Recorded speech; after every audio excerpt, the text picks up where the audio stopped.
So Zach, for the last, week or so, we've been seeing what's been going on overseas in Afghanistan. Yeah. For those of you who don't watch the videos, for those of you that don't know, I have this flag here for a reason, not just for show. I am an 0341 infantry mortarman Marine. My brother is an 0311 Marine. This hits hard, and it sucks because this is America. This is our way of life, and this is the people that go out there and put everything on the line, and their families put everything on the line because it's not just them going through it, it's their families also. It's just sad to see what's going on. I lost 13 brothers. Not by blood, but I will say by blood. I lost 13 brothers, and it's sad that these Marines go out there and they're doing the best they can to get out of this country. And the government, I'll say it, the government and the people above us and the people we serve keep sending tools and resources to these people to keep doing it to us. So we go out there and we risk our lives for the white man's dollar. We go out there and we train these guys to win their country back for them to turn around and use it against us. All because we, as the government wants, I truly believe the government has this little higher purpose. They thought that they can build this new country up, be an ally, and they turned around and spit in our faces, and now they want to team up with everyone else. I don't know what the fuck our office is doing, our government is doing, anybody above, but I would always stand by what I said. I never served the country for the government, for the president, or for anybody else. I serve the country for the people I love and for the people that I got to fight with to the left and right of me, because as much as I don't want to die, the only way I don't die is if they don't die. You know what I mean? And I feel this for every Marine out there. We want blood. We want retaliation. We want what's coming, and it's going to come. What's happening is not right out there, and something needs to be done. And I want to credit one Marine who actually was able to stand the fuck up and do what he was supposed to do, and that was Lieutenant Colonel Stuart Scheller, who questioned the authority and decisions of people above him, and they turned around and tried to sweep it under the rug and pretty much try to force him out or tell him, shut up, take your retirement, and get out in 3 years quietly. He didn't do that. He spoke out, and he continues to speak out. And I guess one of his elder Marines, who is, I guess, I'll say it, about being that type of treasoned American that wants to keep giving these terrorists what they want, question his ability to be a real Marine and to resign if he was a real Marine. So as of today, he has submitted his resignation to the Marine Corps, and he will be released of duty on September 11th, 2021. If you guys don't know that date, you probably should. I feel like it was even a bigger kick in the nuts to the Marine Corps and to the government that he did it for that day, that his last day will be that day. Remember that day, because that's where it started. And it's 20 years later, and we're still fighting this bullshit. I lost 13 Marines.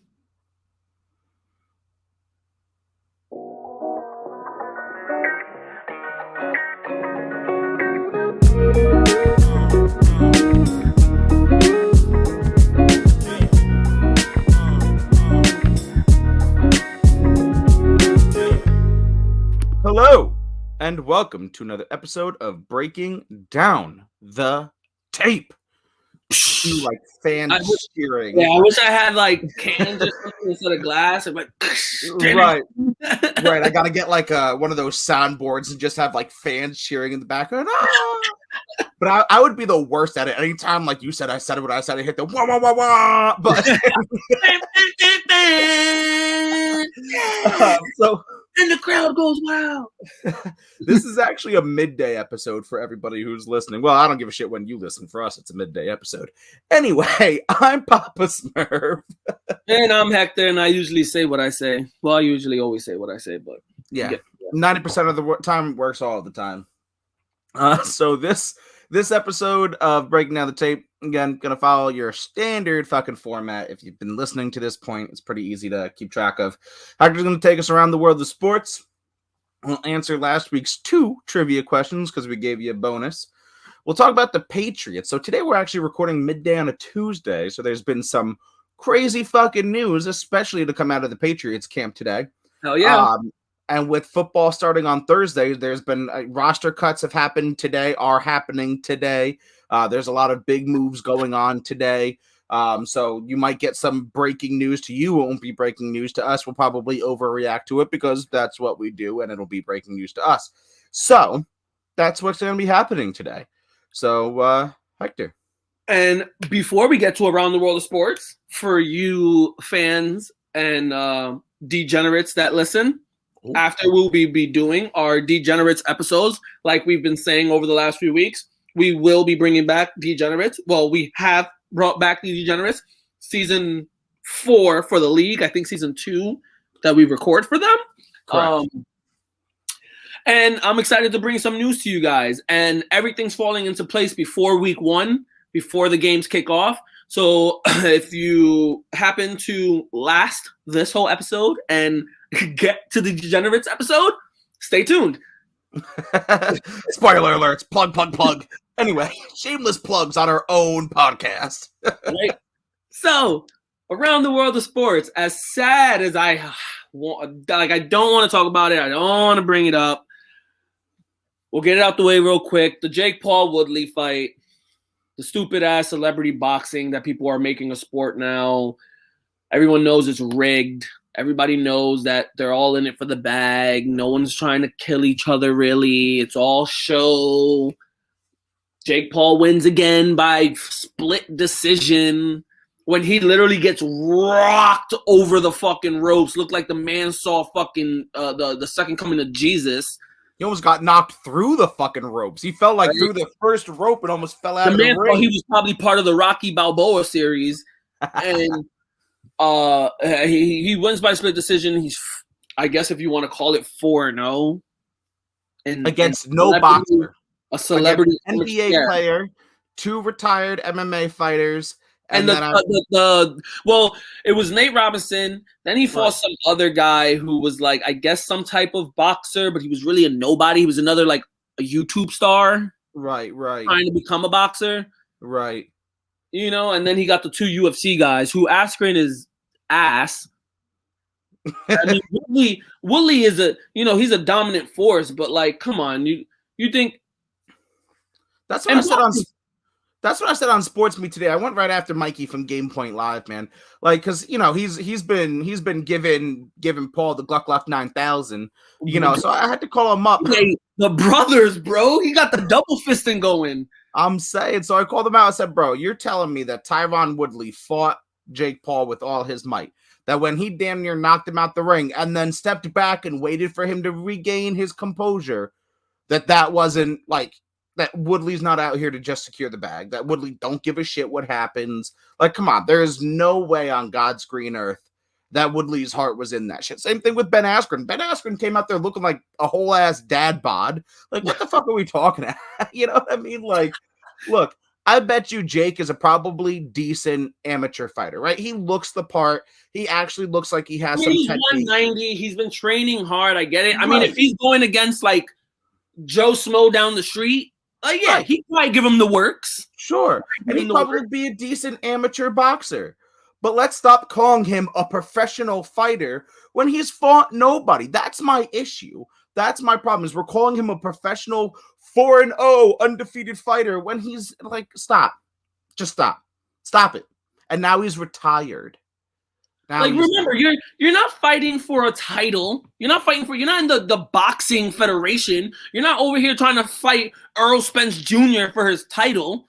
Like, you really feel like you're a boxer? Go into boxing. You know? Earn your way through the ropes and see if you know what, if Earl Spence Jr. wants to give you the light of day, fight him. Right. I don't know if he's the same weight class. I think he's actually a lot lighter. Earl Spence Jr. is a lot lighter. But, you know, for 190, he's getting – if 190 he goes into professional boxing, he's getting rocked. Well, that's what I'm saying. Like, fight someone in your weight class. Go fight someone in your weight class. Go, you know, like you said, now if you go 1-0, 2-0, 3-0 against professional fighters, then hey, I'll give you all the credit in the world. But let's stop doing this whole Jake Paul as a professional. You're picking out people from an octagon. Go fight them in an octagon again. Go fight them in a fucking octagon. Right. Where they literally will make you leak blood. I agree with you wholeheartedly. I agree. He's not ready to take a knee to the fucking face. He's not ready to take a real boxing punch to the fucking face because he won't fight any real fucking boxers. This is all a publicity stunt. And that's the thing that's irked me from the beginning. That's the only that's the last amount of time I'm giving him on this show right now. Done.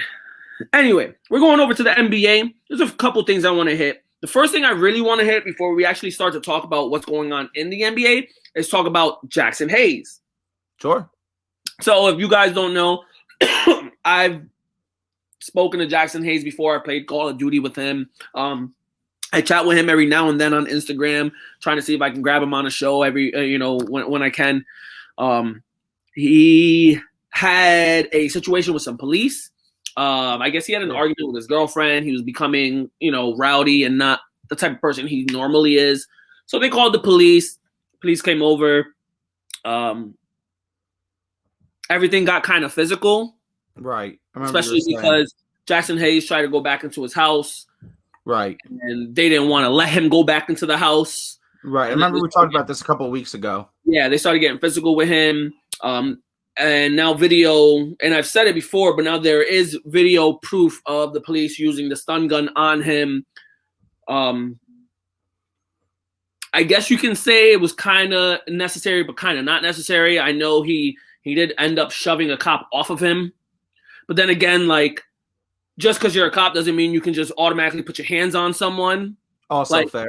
There's no reason to fucking grab someone up and get all physical with them for no reason. Like, right. I'm sorry. There's no reason for someone to be like, oh, yes, he's a cop. Let me just stop and, no, get the fuck off me. If I'm not doing nothing wrong, don't fucking touch me. I don't give a fuck if you're appreciate that. I haven't seen the video. But the fact that you're willing to admit that there might have been some gray area, okay. There is. I've read the article and stuff. There is some gray area in between, but there was some escalation of force, but everyone has come out to agree that the stun gun was unnecessary. Oh, okay. So he did get that. He had minor injuries, but it just sucks that kind of happened to him, and it just shows more situations between I don't want to say people of color, but just people in general and police, because that's the situation. Is not people of color; it's just people in general versus the police. I feel you. They go about abuse of power and force. Right. So until more comes out and we see what happens, nothing has been said about the Pelicans and what they're going to do with Hayes. Everything's under investigation, and he's back home as of now. But I just want to throw that out there because people see stuff like that and they don't speak about it. So it's just stuff that's happening in 2021 that we're trying to all fucking work with and deal with, and try to find solutions. Continuing on, the Lakers have re-signed Rajon Rondo. He was on the Lakers before, had a small stint with them. To a 1-year deal. Now if you look at the Lakers squad, it's the entire all-star team of like 2012. I didn't realize that. I didn't realize the band was getting back together. Yeah, it's like literally the entire all-star team of 2012. If you bring up the roster, you're going to be like, holy shit, that's the Los Angeles Lakers. Dwight Howard, LeBron James, Russell Westbrook, Rajon Rondo. Sure. Like you got pretty much. The Lakers are winning the finals. Whoa, I did not say what I said. Just wanted to see if I would take you there or not. No, they are good, even though they're a veteran team. People are shitting on them about being a very older team. No one on that team right now is like younger than like 32. Sure. So they're a lot older team. But that's a lot of veteran presence. And some of those guys, I would say at least 4 or 5 of those guys are still very, very, I won't say elite players, but productive their game. Yeah. You know, Russell Westbrook's still going to do what he does. LeBron James still going to do what he does. AD is the only one under 30 right now. I think he's like 29. He's going to do what he does. You know, Rajon Rondo's there for that veteran presence off the bench, the floor general, assists, you know, steals, some defense. That team is going to be nice. Between them and the Nets and my New York Knicks, who knows? Did I see somewhere? Maybe you brought this up, but maybe I don't pay attention to basketball enough. The Knicks got Kemba Walker for like free. I think I saw that somewhere. Did we talk about this? Yeah, like the Knicks. So goodbye, Elfrid Payton. They let him walk. Right. That horrendous playoff run that he had, where he couldn't start or be on the court for more than 5 minutes. Right. So he's gone. They re-signed D Rose. They re-signed Taj Gibson. They re-sign Julius Randle. They extend Julius Randle. And then they go on and they get Kemba Walker to pretty much take the place of Elfrid Payton. So Kemba Walker is going to be the starter.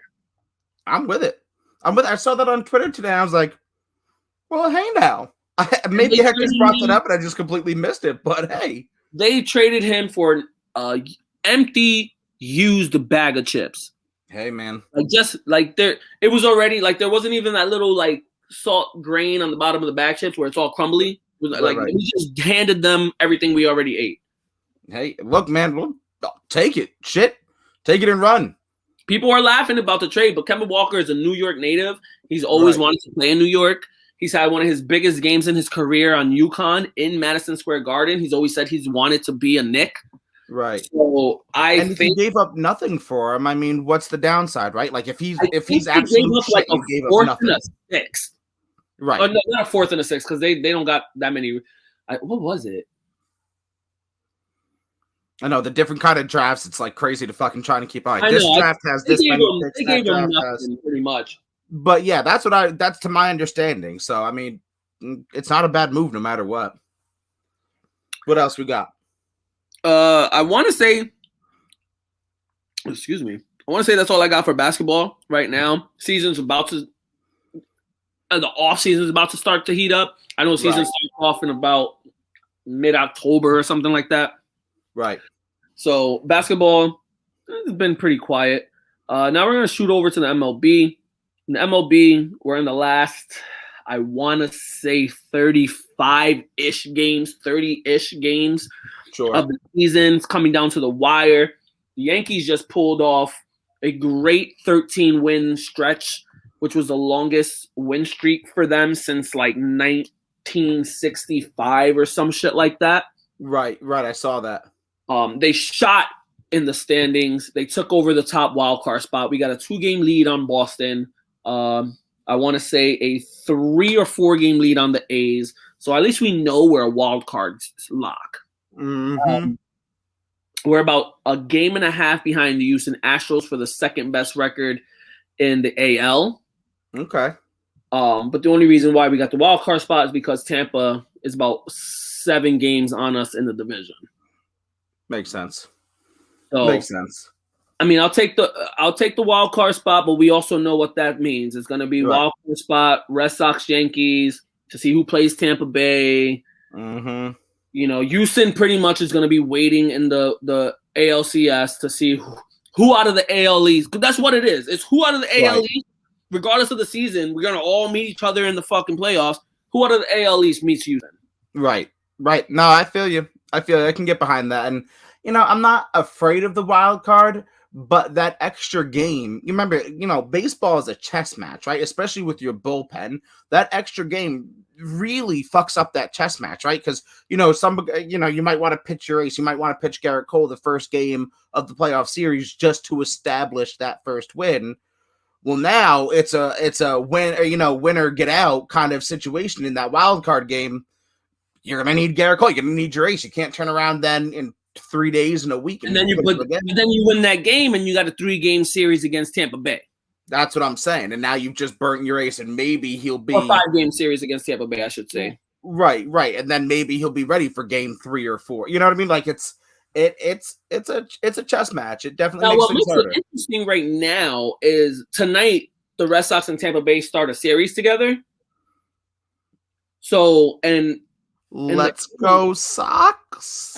I was saying let's go Tampa. Because you know what? No, that's fair. Let's go Tampa. If we can get Red Sox out of that wild card spot, right, and we get I'm not going to say an easier team, but someone other than the Red Sox to play, I'm not going to give no disrespect to the Red Sox. They've given us great matchups in the playoffs. I would rather not have the rivalry match in the playoffs than have it.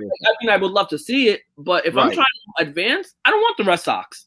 I agree with you there. At first, I was going to say go Red Sox because they'll knock the Rays down a little bit and give us a chance to catch them. But you know what? Fuck it. Let the Rays have it. And I agree with you. Let's just wipe the fucking Red Sox out of the equation completely. I'm with that shit.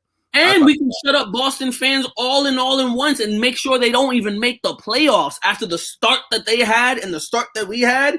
And we kept saying, don't worry. Don't worry. True that. Let's go Tampa.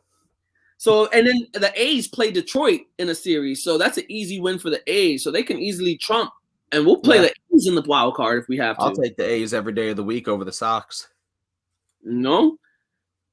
Ohtani's been hit in the fucking cover off the baseball. He's about to hit 50 home runs. I think he's at 42 right now. Talks about him possibly winning MVP and maybe a Cy Young. I don't see a Cy Young. He doesn't pitch enough. Right. Cy Young, MVP. I don't know. I don't think he'll get the Cy Young simply because baseball is petty. I agree with you from like a rational standpoint that, okay, he doesn't pitch enough in comparison to other pitchers, although one could make the argument in the time that he does pitch, he's far more dominant than other pitchers. I can see that argument, but I think baseball is petty.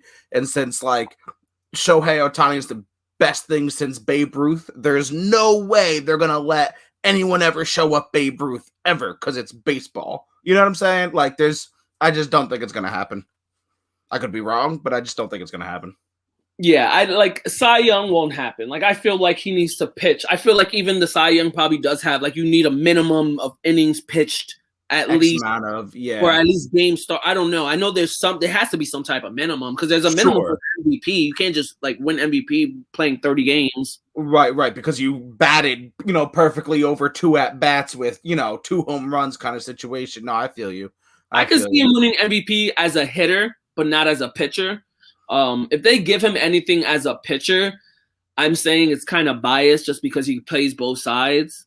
Right. I'm still not so shocked in that he plays both sides. We grow up playing both sides. Right. You get to college where you pick a side. In high school, you're playing both sides. Right, but the level of competition is far different between high school and the majors.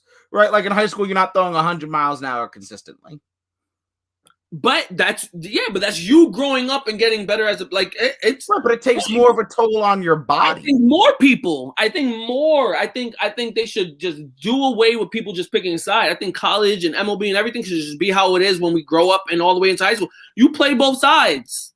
That's fine, but you're gonna see way shorter careers. You're gonna see guys playing for that's fine. Years. That means the elite. That means the actual elite players play 15, 20 seasons. There's no way their bodies can hold up playing both sides of the ball for 15, 20 seasons. Physically impossible. There's just no way. No way whatsoever. That's what I'm saying. That means the most elite players will actually be able to. There are crazy people evolve every day. You weren't expecting to see a quarterback play at 45 years old.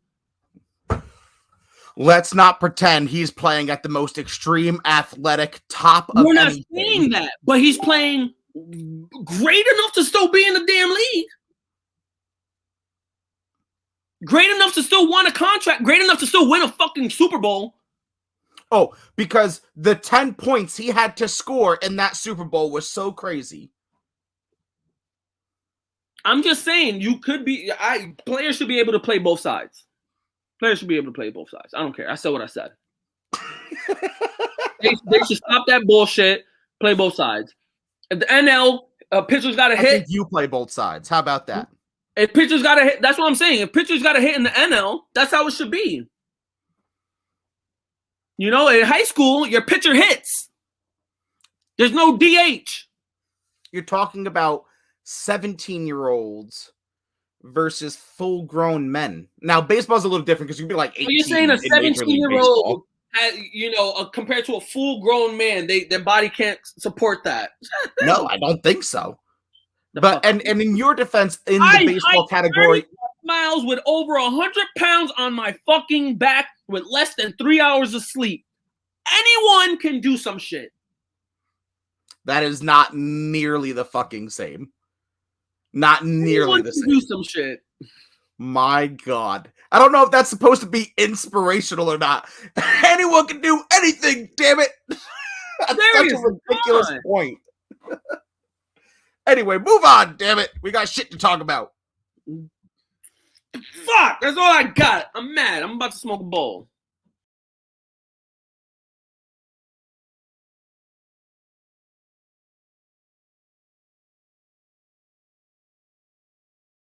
And after that, we are back with our trivia, as promised. Last week, we were super nice to you guys and gave you a bonus question. More not out of the kindness of my heart, but because Hector had a really good trivia question.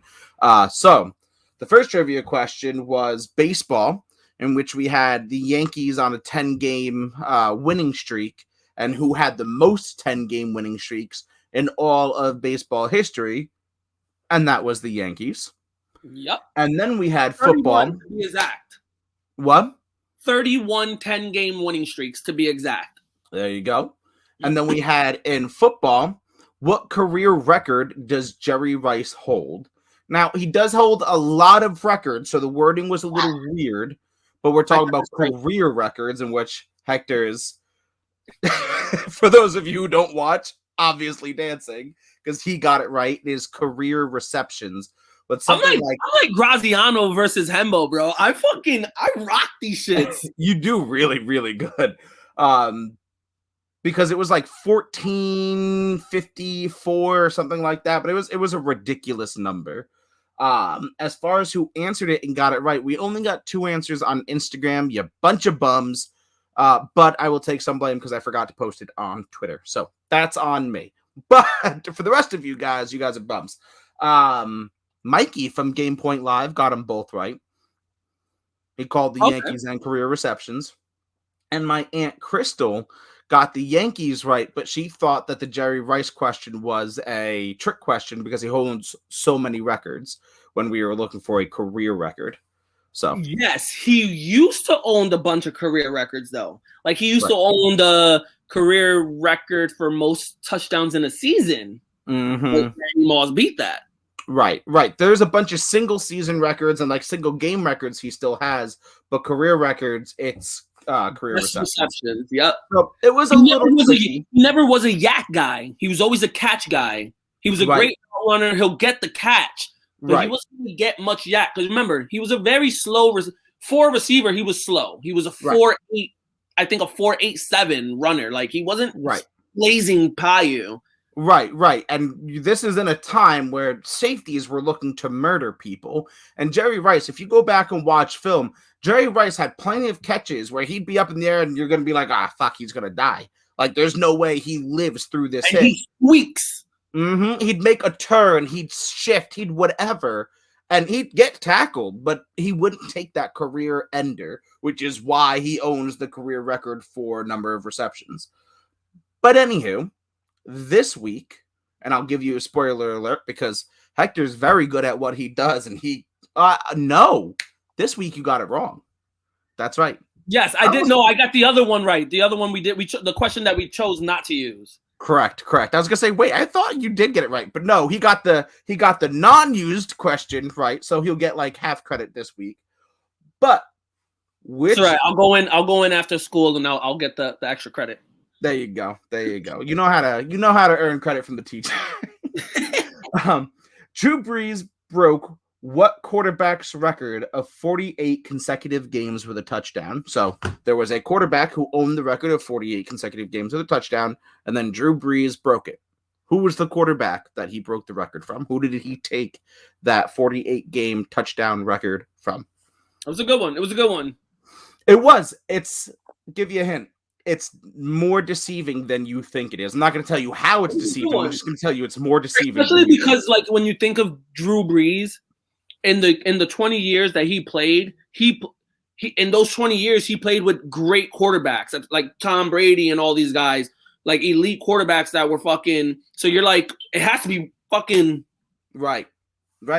Yeah, there's a couple of people that you could think it is, but I encourage you to think outside of the box. So one last time, who owned the record for 48 consecutive touchdowns before Drew Brees broke it? Tim Tebow.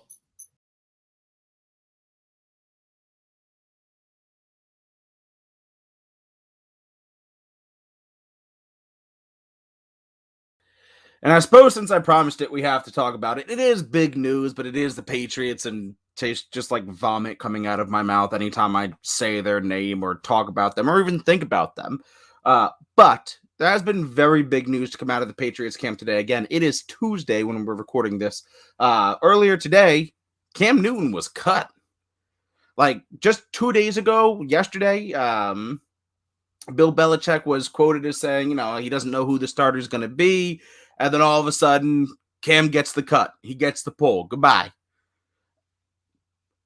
I guess reaction. What's your reaction to that? Like straight off the bat? Straight off the bat, Jimmy Pebble, you got your wish.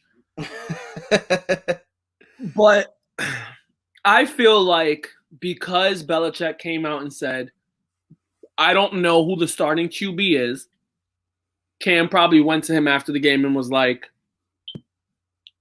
I want out. Right. If I'm not your starting quarterback, I want out. I'm not sitting the bench. See, because he's always said, too, that, which was an issue when he was trying to find a team, that he wasn't a backup. He wants to start. And it makes sense, right? It makes sense, especially with this sudden departure kind of shit. It makes sense, and he's handling it well on social media. He came out with an Instagram post. I feel like it was just mutual, like, I want out, start your quarterback, let me try to go somewhere else. Right. No, and it makes sense. It makes sense. I wonder about a lot of things. For me, this goes back a little bit. Like, how long has Bill Belichick not known who the starter was, right? So I'm going to go into a little bit of conspiracy theory here. This is the guy who knows the rule book better than the people who write the rule book, right? Like at any given time, Bill Belichick, as proven in the Tuck game, will come out of nowhere with, hey, this is a rule. And then the referees have to sit around and go, oh, fuck, he's right. Just where he said it was, under subsection 23. Like, he's the guy who knows the rule book the best. Homeboy let Cam Newton leave the facility and go get COVID tested elsewhere, which was in direct violation of the rules. And he's sitting there saying, oh, we didn't know. Oh, that's crazy. Who knew? Giving Mac Jones more time to solidify that starting position. Just saying. I said what I said. Well, we said what we said when we predicted the draft and said at 15, Bill Belichick will take Mac Jones, and Mac Jones will be the starter for the Patriots. And for the next 20 years, the Jets are going to be fucking just decimated again. Mm-hmm. We called it. Mm-hmm. Now, the only thing was how to get rid of Cam. Yeah, and that makes sense. For me, the whole you telling me when Bill Belichick said we're taking Mac Jones number 15th in the first round. When was the last time a Patriot took a first round quarterback? I agree with you. In the first round, that he wasn't going to start? I feel that. And especially the way that Cam plays in that system, like straight garbage. Right. 3 for 9 for 45 yards. Like, yeah, that is not a system that's built for a running quarterback. It's just not. Cam is not built for that style of system. That is a pocket passing, true blue, drop back quarterback kind of system. It always has been. Always. I mean, you could be a mobile quarterback. You could have some type of wheels and movement to open up the pocket, but that is not meant for Cam Newton, for Lamar Jackson. No. Like, that's not meant for those guys. No, it is meant for a drop back quarterback. Period. End of story. I just find it very interesting. Well there, Justin Herbert. I think Herbert would do well there. I think, God forbid, someone like Aaron Rodgers, he's got a little bit of mobility to him, would do well there. Yeah, but he likes that structure. What? He likes structure. Well, exactly. I think Zach Wilson would have done well there if somehow he fell. You know what I mean? So it's just more of a pocket passing quarterback style of offense.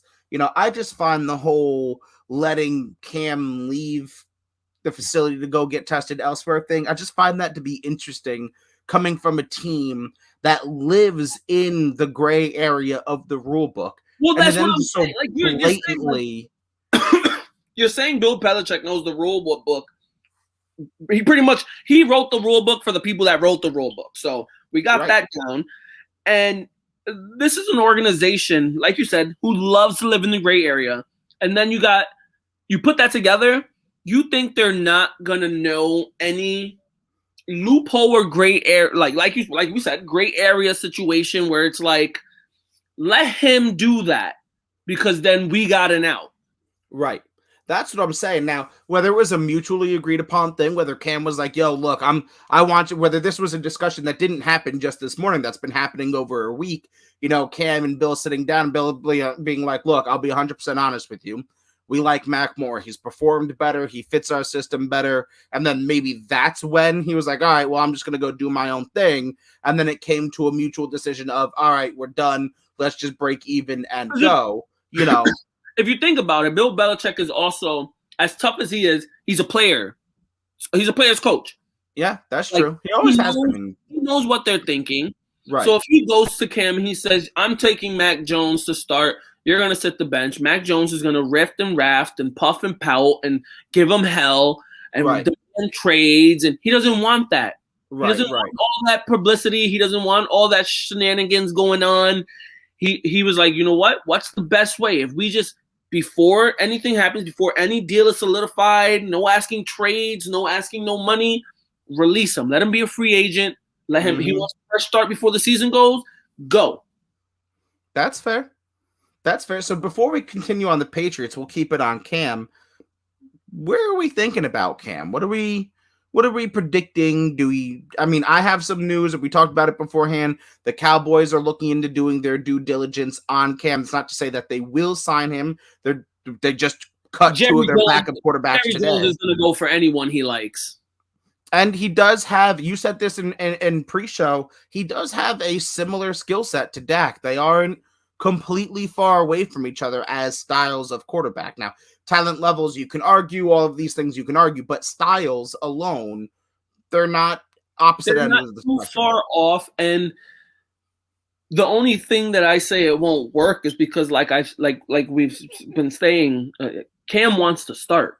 Right. Well, he's not going to sit behind Dak, and there's no way they bench Dak after smacking him with that fucking contract. Right. No, no way on God's green earth. No way at all. If he ever went to Dallas, it would purely be in a backup, maybe gadget player kind of role. You know what I mean? Maybe Dak Prescott out wide, or Tyson Hill type of where he's all over the place. Here's something crazy here. I got you.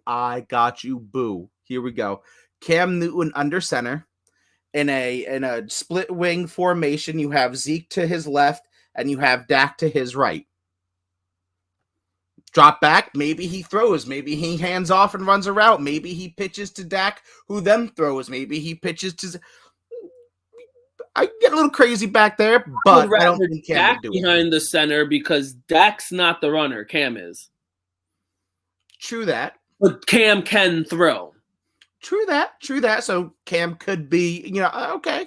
I feel that position a little Cam bit has better. to be the Taysom Hill. Right, because you're not going to hand the ball off to Zach to run or to Dak to run the ball. That's fair. I'll give you that. So Dak under center with a split veer, with a split wing for Cam and Zeke.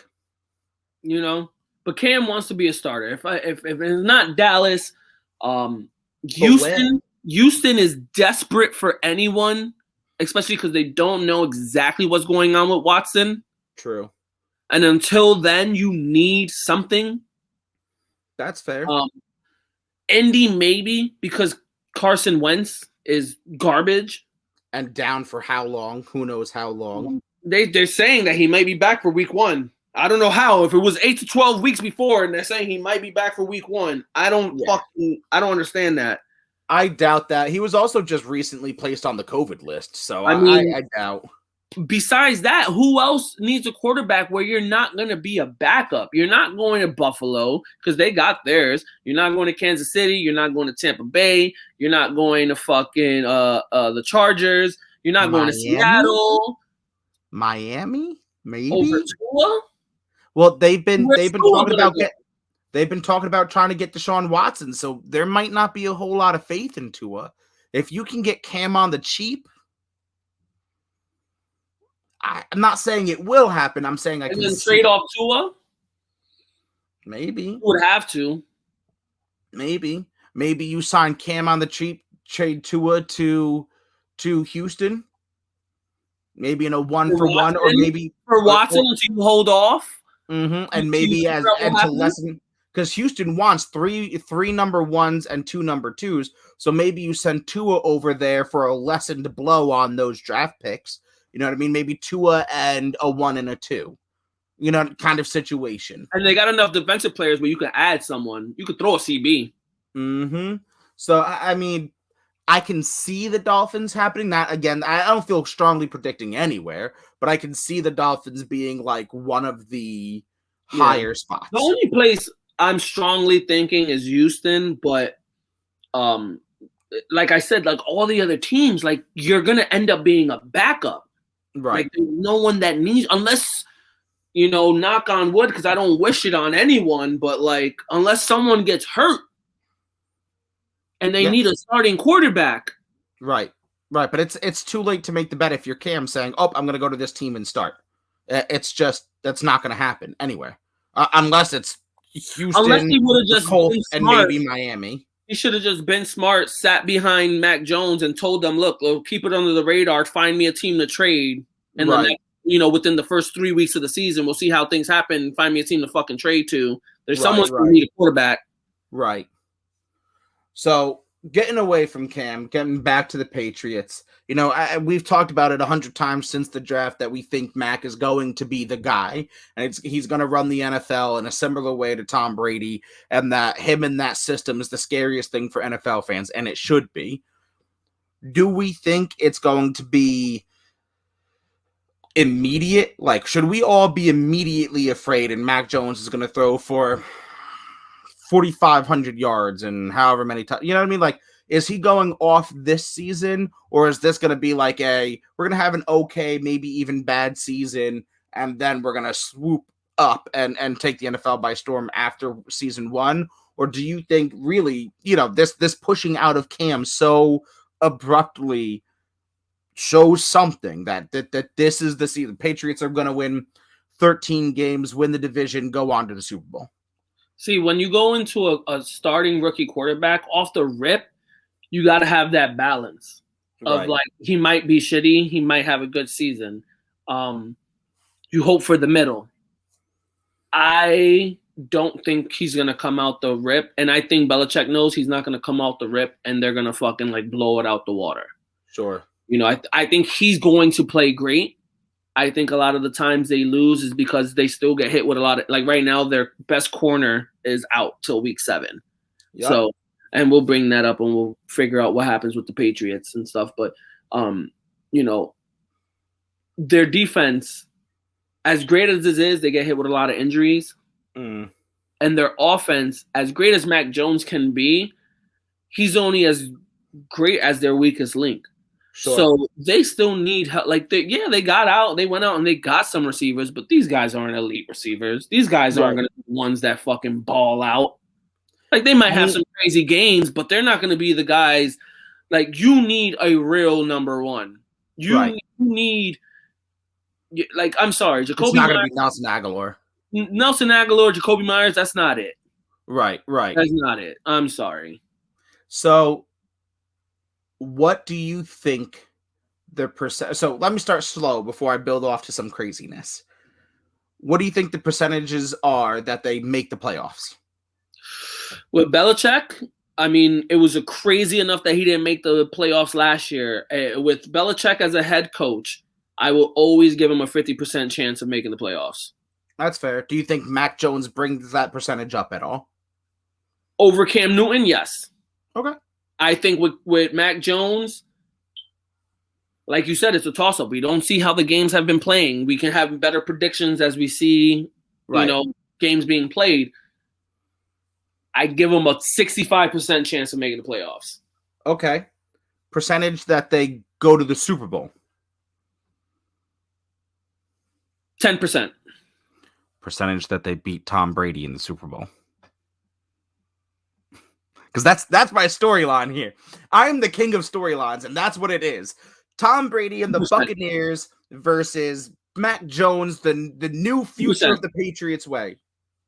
How much? 1.5%. 1.5%. That's so Tom Brady. 65% chance to make a rookie year. Like if you're going like that, you're trying to get it crazy. Like 1.5% chance they even beat Tom Brady in the Super Bowl, let alone that's completely fair, right? I mean, I feel like your percentages for what wound up being a ridiculous story of mine is completely fair, right? 65% chance to make the playoffs, sure. I'm all on board that. 10% to make the Super Bowl, completely agree with that. I feel like you're even being kind, giving me a 1.5% chance that the Buccaneers need to make it, which I feel strongly that they will, and then B, Mac Jones has to pull that everything that I think he is out of his ass. 1.5% isn't Mac Jones. It's Bill Belichick. It's Bill Belichick. It's Bill Belichick. Come on, you got to be 100%. Even if they get into the Super Bowl, you know damn well that's Bill Belichick. Now, but how crazy would it be if, like, to kick off my worst fucking nightmares, if Mac Jones comes out there and duels it out with Tom Brady, and sure, made the defense. Do they play each other this year? What?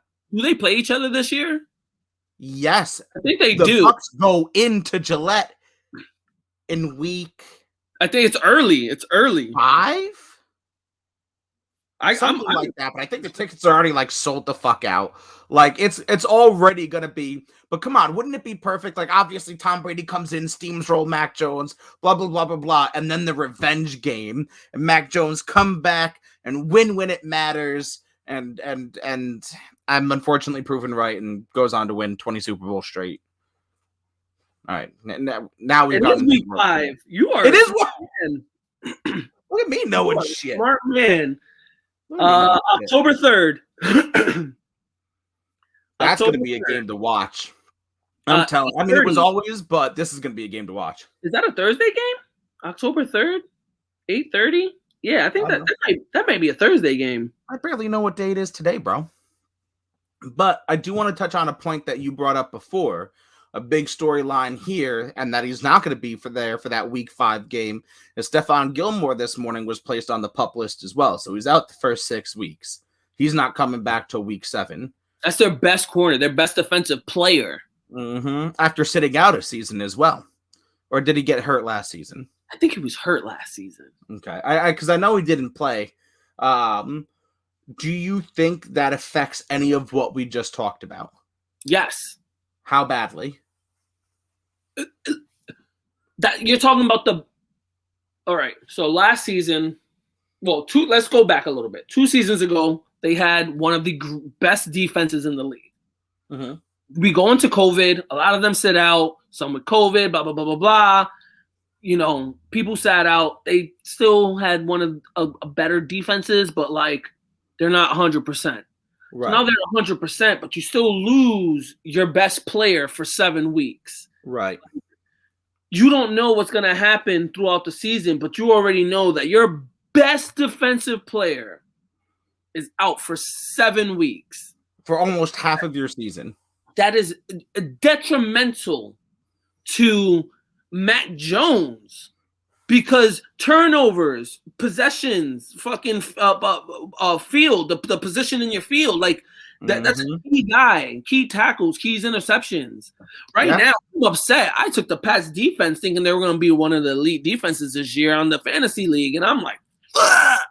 So you don't think that Belichick is going to be able to make up for that loss, and so you think that's such a heavy loss? I don't. Bill Belichick is smart. He knows how to cover both offense and defenses very well. Right. But Stephon, like, come on, Stephon Gilmore is a elite player. Right. He's on the field. Like it is hard. You got to do a lot of masking to cover. It's easy to cover someone who's not your best player. Right. It's harder when it is. Right. Because to what I was just about to say, I mean, building off your point, your best player, especially as a corner, right? A corner being on the field, you're not going to go fuck with him. Like, I mean, look at like any great corner's numbers over his career. Like he'll have 5 interceptions and 30 passes deflected and however many targets his first 1, 2, 3 seasons. And then after everybody realizes he's a lockdown corner, he gets like a target a game. He gets maybe an interception a year because no one wants to fuck with him. No one even throws anywhere fucking near him. Darrelle Revis was famous for that shit. Once it got towards, that Revis Island was established, fucking Ocho Cinco got like 2 targets against him. And you know what was crazy? People like, since you want to keep it to a Jets, people like the Darrelle Revis, what made him so great is that he was never, even coming out of Pitt, a guy who intercepted the ball. He was always a guy to defend. He was always going for the pass block and the drop pass and the smack down, and he just wants to secure that you're not catching the ball. So he built off of that. Right. Well, guys like that, like Stephon Gilmore, he gets his interceptions, but he reminds me a little bit of Darrelle Revis in his gameplay. He pats down more balls than anybody that I can think of.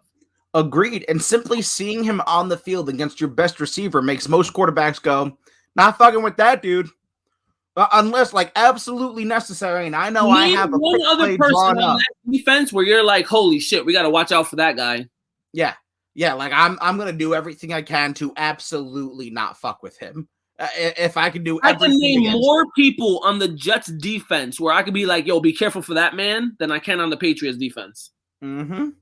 So collectively, they're great, but without Stephon Gilmore, come on. So I do agree with you, obviously. Like, obviously, there's Bill Belichick is one of the greatest defensive minds in the history of the National Football League. True.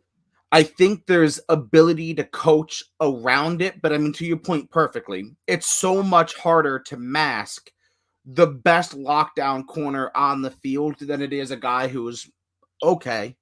You know what I mean? It's so much harder. It is to mask your outside linebacker. Yeah, he's your starting linebacker, but it's easier to, mask your outside line. You got multiple linebackers, multiple formations. Right. You got a lockdown corner where you just go out there and be like, play your game, bro. Right. That's your man. And then you can run this. Stephon Gilmore is on man coverage, everybody else in zone. It's a very common thing that the Patriots have done. So they learned it from Revis Island. Right. It's definitely a huge blow to the Patriots. I don't know yet because, again, although it's about a third of the season, a little over a third of the season, I'm just not willing to discount Bill Belichick. I'm just not willing to say that this is such a blow that he can't outcoach it. You know what I mean? Yeah, I'm not saying he's not going to be able to work around it. I'm just saying you don't know because your offense is already iffy. You know your quarterback might be a very good quarterback, but you don't know how many points you're going to be able to put up. Now you don't know how many points you're about to let up.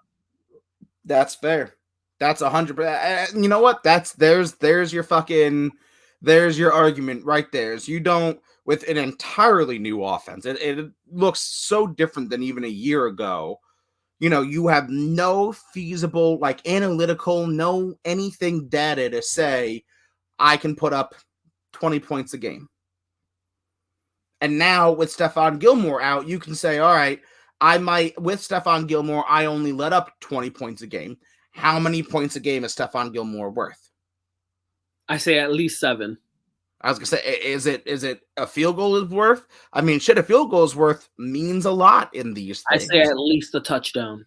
You know, so I agree with you. I think it's a big impact. So with all the news that we know right now, I keep looking over to my iPad, by the way, because Twitter is going off. So I'm just making sure that it's nothing relevant to what we're talking about. So with all of the news that we've talked about the Patriots today, give me a final season prediction, win-loss record. Damn, I was predicting it with Cam before, and I'm glad we didn't do our fucking annual thing at your house because I would have been pissed. I wanted a retake if I did it.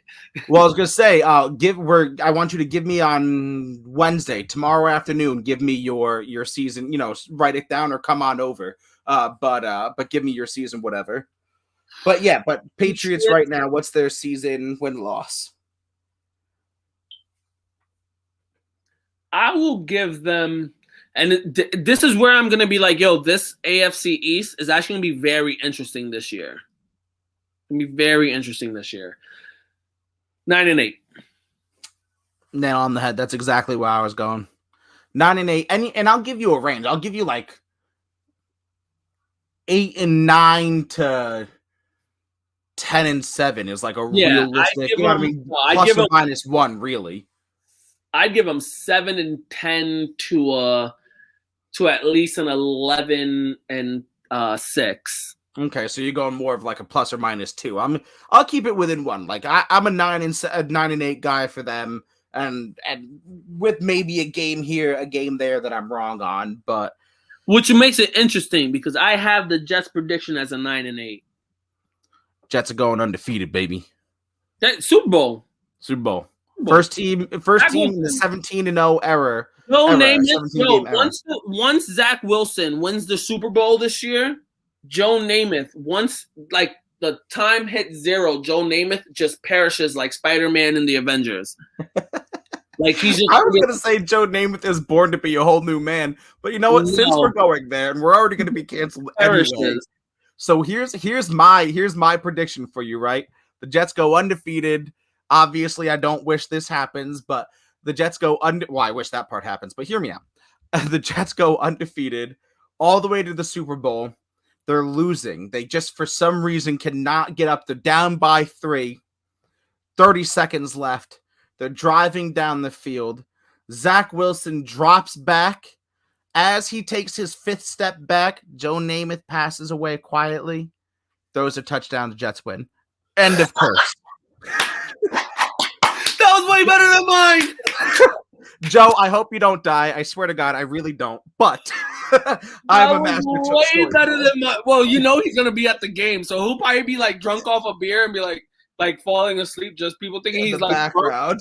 They think he's drunk, and they're like, "Oh, he's passing out." Like, no, he's dying, bro. Like, because of course it's got to be the most cursed day in Jets history, right? But like, then all that wisdom goes into Zach Wilson. Oh. You just see Zach rise into the heavens after the game. We're over here fantasizing.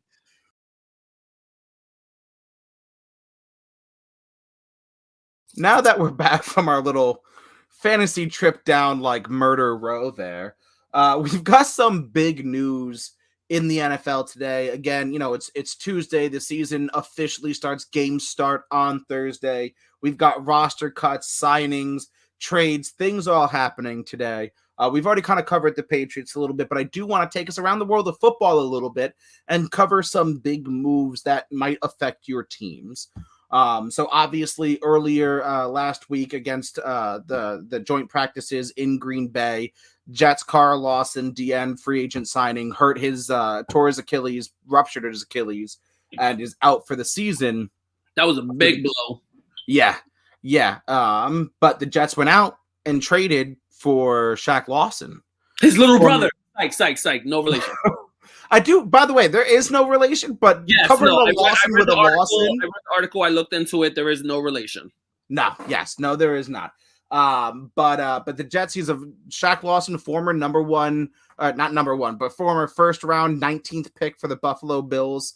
Kind of put up mediocre numbers there, which for a 4th, 5th, 6th round player isn't bad. But when he's your first round defensive end, you want him to put up astronomical numbers. Got shipped down, or actually tried into free agency. The Dolphins picked him up, put up a decent season again. And then they traded him to Houston. He never played a snap for Houston because he just got traded to the Jets for nothing for a 6th round pick. Woo! So and the 6th round pick we had just received for trading a linebacker that was like our backups to the 49ers. Right. So this is first of all, like, to cover this is an absolute win for Joe Douglas and the Jets, because much like I brought up Kemba Walker to you with the Knicks, even if Shaq Lawson doesn't pan out and for some reason it doesn't work and he can't even put up mediocre numbers and he's the worst defensive end in the entire league, we didn't give anything to get him. I just love the fact that we going into the season expecting something great, fresh start. We get hit with our first big injury, which was our highest paid free agent defensive end. Holy fuck, what are we going to do? The Jets this time did not sit on their ass. They went out immediately and was like, word, we have expectations this year. Word, give me a week. Boom. Joe Douglas and Salah jumped on the phone and they did what they had to do. And you know what? They were like, you know what? A Lawson for a Lawson sounds good. Yep. And a good deal at that. Not like, oh my God, we're desperate, let me overpay. Well, phenomenal. You know what made it work so well is that he's played so undervalued. We're hoping that he comes in and plays like he did in Clemson. And his last 2 seasons, his last season with the Bills, and then when he played with the Dolphins, he showed increase over years prior, and he's been putting up 2 career seasons. So we're coming off a sustained increase. By the way, I'm going to do another shameless plug here. Lastwordonsports.com. That's where I actually wrote my Shaq Lawson article. So you can go check it out all there in written form. But that's what I'm saying is we have seen sustained increase with him. He's moving to Salah's 4-3 defense. You know, we've seen an increase playing along Sheldon Rankins, drafted the same year. He's playing along Quinnen Williams. He's got Jabari Zaninga on the other side. I mean, and then like this is where you said it though. They switched to a 4-3 defense. It's not the 3-4 defense we was playing. So with a 4-3 defense, our ends, if you look at our line, as great as our defensive line is, where we hurt the most is the interior. What kills the most is Quinnen Williams and Sheldon in the middle. That's gonna fucking blow your shit up. Oh, I see what you're saying by killing it. I got you. Our D ends aren't the bigger powerhouse. Right. Our middle is where, because we're known to stop the run. Right. But that's the beauty of it. Is because Sheldon Rankins and Quinnen Williams are so good on the interior, it's going to force your guards to pay more attention to their center and pay more attention to that interior. Guys. We don't need to go out and pay someone like Aaron Donald to come. I mean, as great as we would love it, but we don't need, as of right now, I mean, we can't go out. We're starting slow. We're trying to build a name before we get the names. Yep. But we don't need those big outside edge rushers. Those big guys are going to make big, huge plays because our middle is where it's at right now. And here's a little fun fact, because it's all scheme based for me, right? Like we were just talking about with the 4-3. And I don't want to spend too much time on this because we've got some other news to cover, but I didn't realize. So Salah obviously came over from the Niners, who went to the Super Bowl against the Chiefs, had one of the best defenses under him in the National Football League. Salah was like head of defensive quality control for the Seahawks with the Legion of Boom. Salah was with the Jaguars when they went to the AFC Championship with that defense. I knew when he was with the Jaguars. I didn't know about the Legion of Boom. Salah has been literally everywhere in recent history that great defenses have been. Coincidence? I think not. So, Shaq Lawson is coming to a great system with great help. We haven't even talked about, the linebackers and potential secondary help. I think this is a big trade for the Jets, and I think this is perfect. You've said it to me many times. Not only can we have him fill in for Carl Lawson this year, but then if we can re-sign him, we've got Lawsons on either end. I think he plays very well this season, where he gets a 2-year player option or team option 3rd year. Yep. I mean, what a DN makes. You can give him fucking it's a 30 mil, 35 mil. He's making like a veteran minimum right now. I think you are getting him on the cheap. Right now, Houston, because he was on Miami, right? Yep. Miami signed him to a 3-year, like I want to say 35 mil or 25 million deal, something like that. So when they traded him to the Jets only owe him this year $990,000. Mm-hmm. Next year they owe him 8.9 mil. But none of the money they owe him collectively is guaranteed. Right.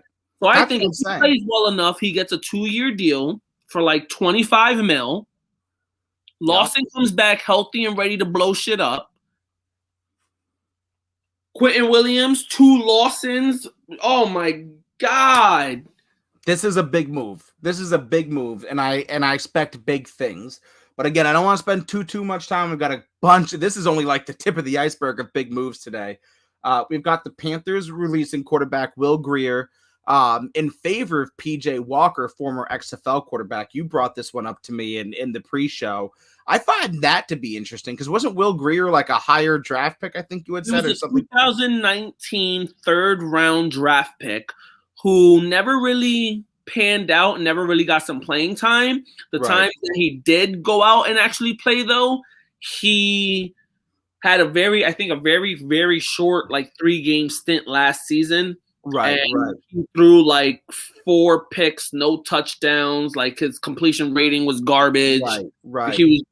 So PJ Walker, obviously we know him from the XFL. He went and balled out that short little half a season they had. Mm-hmm. And they signed him up. I guess he's been playing well enough to fucking take over and be Sam Darnold's backup. And shout out to Jackson Can, because I know John loves him some PJ Walker. I've heard him woo over PJ. So we gotta get those boys back on. I was just thinking about them the other day. I know they're the best, man. Again, shout out Jackson Can. But speaking of former Panther quarterbacks, your boy Teddy Bridgewater has been named the starter in Denver over Drew Lock. Stop hating on Teddy Throwwaters, bro.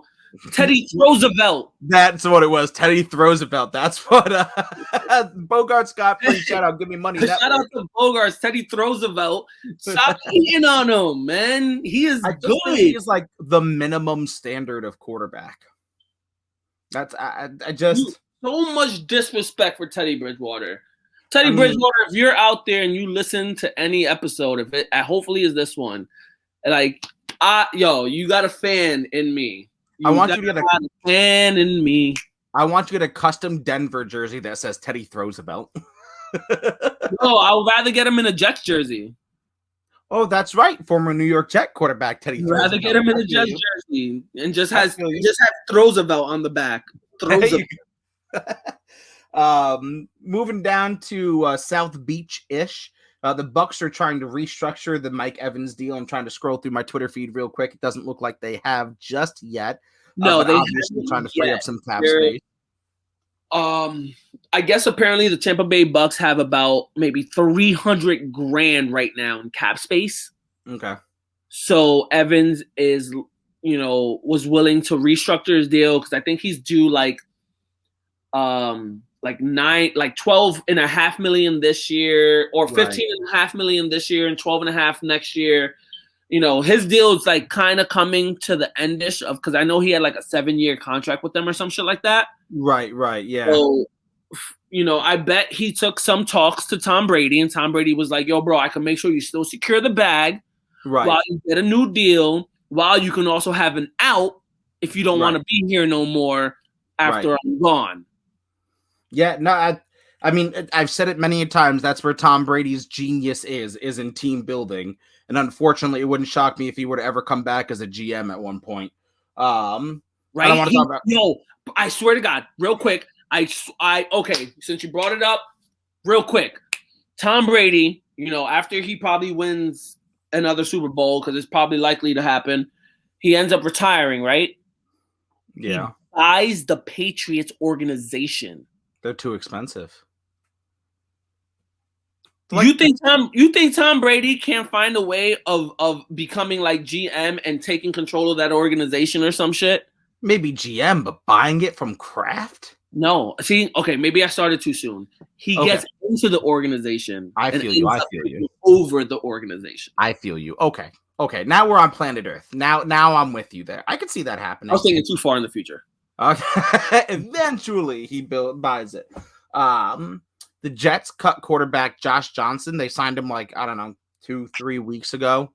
Yeah. Mike White's the backup. Whatever. I thought they were going to go with Morgan. If anything, I thought they would go with Morgan. I really did too. But they both had good preseasons. I'm not gonna lie. I wouldn't have been angry with either of them. And in all honesty, mad that those are our backups. Right. In all honesty, I'm gonna cut a player here. Gardner Minshew was traded to the Eagles. I would have liked Gardner Minshew to end up on the Jets as a backup. I think that's okay.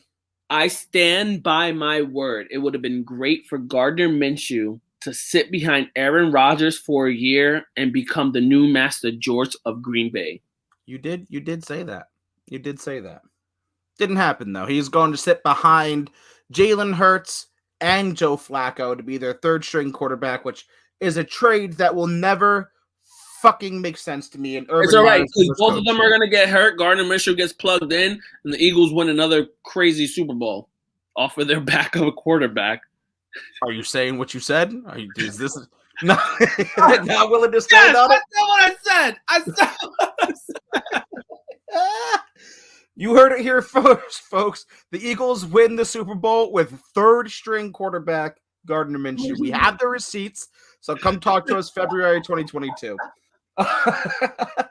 Dwayne Haskins actually makes the roster in Pittsburgh. I like himself.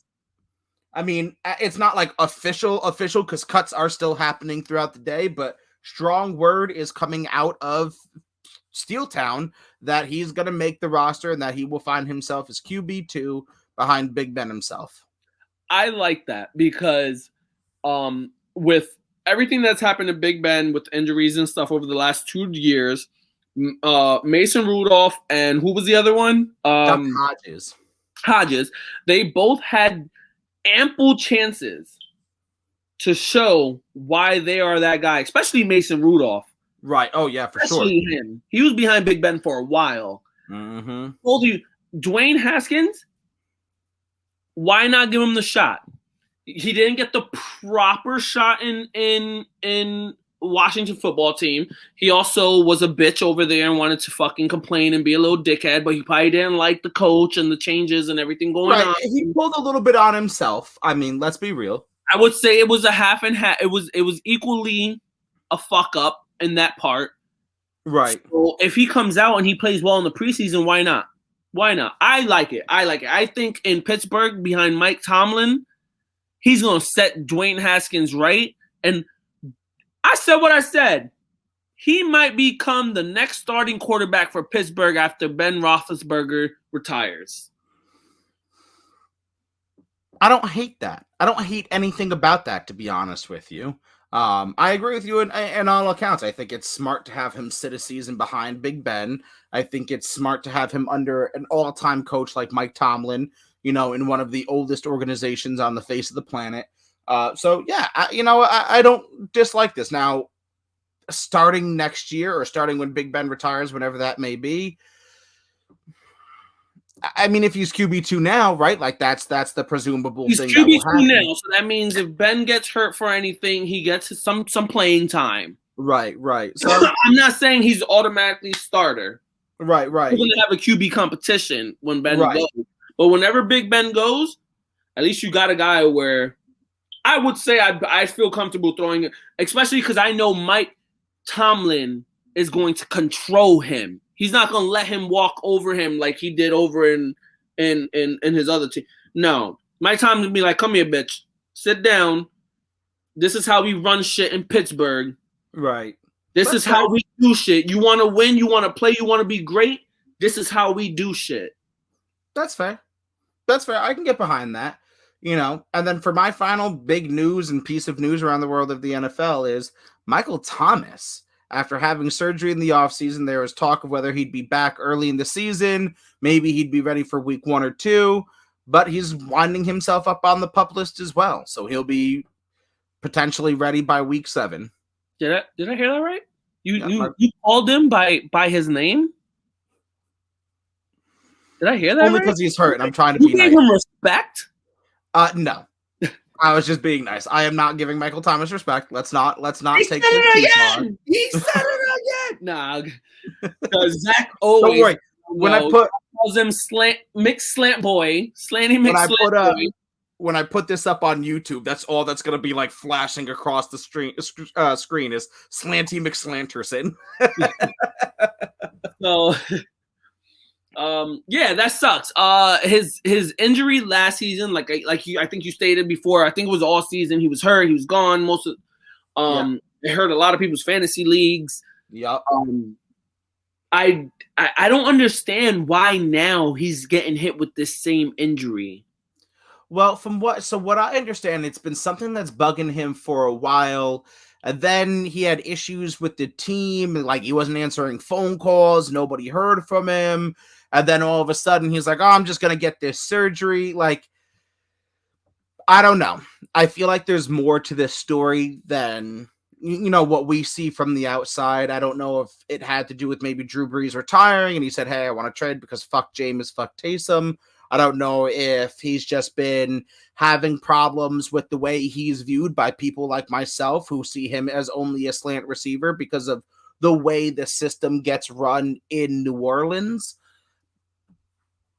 You know what I mean? Like, I don't know. But I agree with you that this is kind of a big blow that seems to have, should have resolved itself.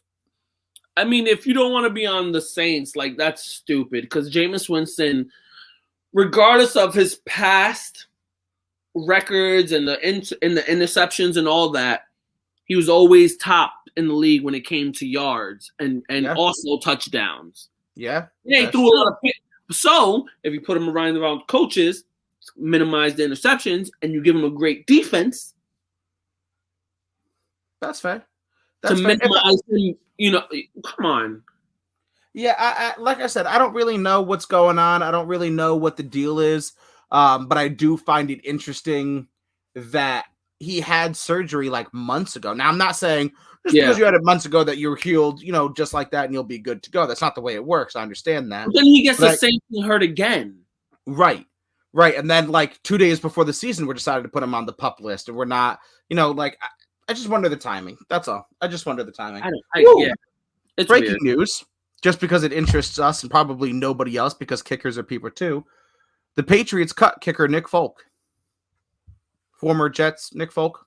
I mean, it really matters for nothing. But so before he was on the Jets, he was a Cowboy and he played super shitty, but he had a great leg. When they picked him up, I looked at the Jets. I said, "What the fuck are you doing?" But they played great for the Jets for a little bit. Yeah, he played great. I'm not surprised that he probably started playing shitty again, and they were like, "You know what? Kick rocks." So before we go into our little ending spiel here, have you seen the new Jets kicker? No. Dude, first of all, he's actually pretty decent, which is the key here. But secondly, the dude is ripped. Like, front cover of GQ, a good-looking motherfucker. Like, good for him. Good for the Jets. You telling us we got a little baby Jimmy Garoppolo? No, this man looks like Jimmy Garoppolo looks like Jimmy Garoppolo's a sexy looking man, but he looks like he could break pretty easily, right? This dude looks like a man. And he can kick field goals. He said Jason Momoa. Exactly. Who can kick field goals. But anywho, before my panties get all wet over here, TikTok, Instagram, Facebook, Breaking Down the Tape. Find us on Twitter at either myself, Papa Smurf NFL, or BDTT Sports. You can find us on SportsMe. I might be hopping on this app called Colorcast during some Jets games to actually be live broadcasting on that app. You'll hear my voice. Maybe an app called Rave on Sports. I don't know really yet, but I'm kind of looking into that. You can find me writing at Last Word on Sports and Butthole here coming soon. But yeah, Breaking Down the Tape wherever you can find us. Breaking Down the Tape, Breaking Down the Tape, Breaking Down the Tape. I said what I said.